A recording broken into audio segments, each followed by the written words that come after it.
అందరికీ నమస్కారం. ఈ వీడియో చూసే ముందు ఒక్క లైక్ చేసి జై శ్రీరామ్ అని కామెంట్ చేయండి. మీరిచ్చే చిన్న లైక్ నా ఛానల్ గ్రోత్కి ఎంతో సహాయపడుతుంది. ఇక వీడియోలోకి వెళ్ళిపోదాం. భర్త ఆదాయం పెరగాలంటే, భర్త సంపాదన రెట్టింపు కావాలంటే భార్య కొన్ని పనులు చేయాలి. భార్య కొన్ని నియమాలు పాటించినట్లయితే తప్పకుండా భర్త సంపాదన విపరీతంగా పెరుగుతుంది. భర్తకు అదృష్టము, ఐశ్వర్యము కలిసి వస్తుంది. ఇంట్లో డబ్బులు నిలవాలన్నా, ఆర్థిక సమస్యలు తొలగిపోవాలన్నా, భర్త సంపాదన పెరగాలన్నా స్త్రీలు కొన్ని పనులు చేయకూడదు.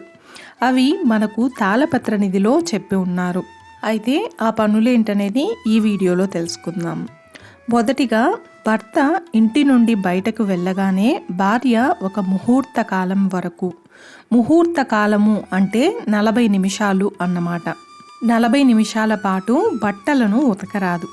అంటే భర్త ఇంట్లో నుండి ఆఫీస్కి కావచ్చు, లేకపోతే వ్యాపార స్థలానికి కావచ్చు, ఏదైనా పని మీద బయటకు వెళితే ఒక ముహూర్త కాలము బట్టలను ఉతకరాదు. భర్త ఇంటి నుండి వెళ్ళగానే 40 నిమిషాల పాటు ఎటువంటి పరిస్థితుల్లోనూ బట్టలు ఉతకరాదు.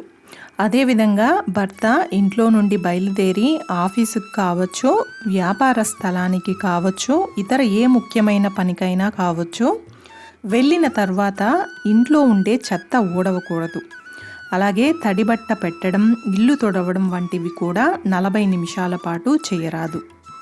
కొంతమంది స్త్రీలు భర్త ఆఫీసుకు వెళ్ళగానే వెంటనే ఇంట్లో ఉండే చెత్తంతా ఊడ్చి ఆ తర్వాత ఇల్లు తుడుస్తూ ఉంటారు. ఒక విషయాన్ని బాగా గుర్తుపెట్టుకోవాలి. భర్త ఇంట్లో నుండి ఏదైనా పని మీద బయటకు వెళ్ళిన తర్వాత ఒక ముహూర్త కాలము అంటే 40 నిమిషాల పాటు బట్టలు ఉతకడం, చెత్త ఊడవడం, ఇల్లు తుడవడం ఇలాంటి పనులు చేయకూడదు. 40 నిమిషాల తర్వాత కావాలంటే ఇల్లు చెత్త ఊడ్చుకోవడం, ఇల్లు తుడుచుకోవడం, బట్టలు ఉతుక్కోవడం చేయవచ్చు. ఇక ఇంట్లో ఆర్థిక సమస్యలన్నీ కూడా తగ్గుముఖం పట్టి లక్ష్మీదేవి పరిపూర్ణమైన అనుగ్రహం కలగాలంటే, ఇల్లు లక్ష్మీ కళతో కలకలలాడిపోవాలంటే స్త్రీలు ప్రతినిత్యము కూడా పంచమాంగళ్యాలను ధరించాలి. పంచమాంగళ్యాలు అంటే తాలిబొట్టు ఒకటే మాంగళ్యం కాదు. స్త్రీల దగ్గర ముఖ్యంగా 5 వస్తువులు ఎప్పుడూ ఉండాలి.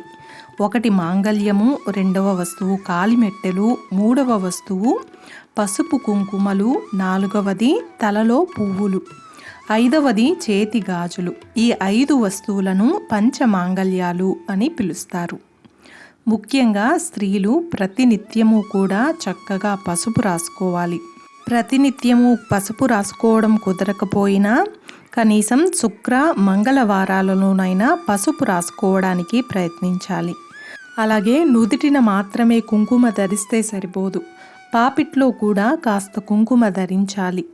లక్ష్మీదేవి స్థానాలలో సువాసిని యొక్క పాపిటి కూడా ఒకటి కాబట్టి స్త్రీలు తప్పకుండా పాపిటి స్థానంలో కుంకుమను ధరించాలి. ముఖ్యంగా చేతికి పచ్చరంగు గాజులను వేసుకోవడం ద్వారా లక్ష్మీదేవి అనుగ్రహం కలుగుతుంది. స్త్రీలు ప్రతినిత్యము తలలో తప్పకుండా పువ్వులు ధరించి తీరాలి. అదేవిధంగా స్త్రీలు సంధ్యాకాలంలో నిద్రించకూడదు. ఉదయం 5 గంటల నుండి 7 గంటల సమయానికి సంధికాలము అని పేరు. అంటే రాత్రి నుండి పగలు వస్తూ ఉంటుంది కదా, ఆ మధ్య ఉన్నటువంటి కాలాన్ని సంధికాలము అంటారు.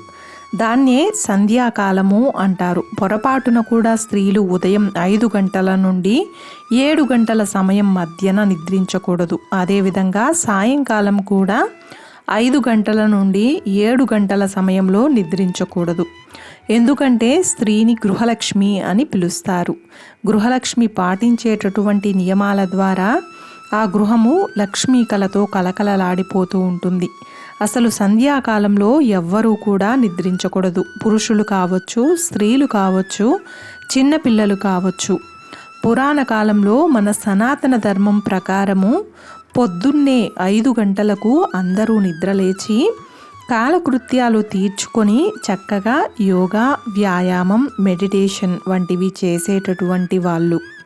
ఆ తరువాత చక్కగా స్నానం చేసుకుని భగవంతుడి మందిరంలో దీపం వెలిగించిన తరువాత మాత్రమే కాస్త పలహారం తీసుకుని వారి పనులకు వారు వెళ్ళేవారు. కానీ ఈ కాలంలో రాత్రి 11, 12 వరకు ఫోన్ చూసుకుని పొద్దున్నే 7:30, 8 గంటలకు లేస్తూ ఉన్నారు. కాబట్టే ఎక్కువ ఆర్థిక సమస్యలతో, అనారోగ్యాలతో చాలామంది సతమతమవుతూ ఉన్నారు. లక్ష్మి అనుగ్రహాన్ని కోల్పోతూ ఉన్నారు. అదేవిధంగా అనారోగ్య సమస్యలకు గురవుతున్నారు. స్త్రీలు ప్రతినిత్యము కూడా వంటింట్లో వంట చేసిన తరువాత 2 మెతుకులు అన్నాన్ని తీసుకొని 1 చుక్క నెయ్యి వేసి అగ్నికి సమర్పించాలి.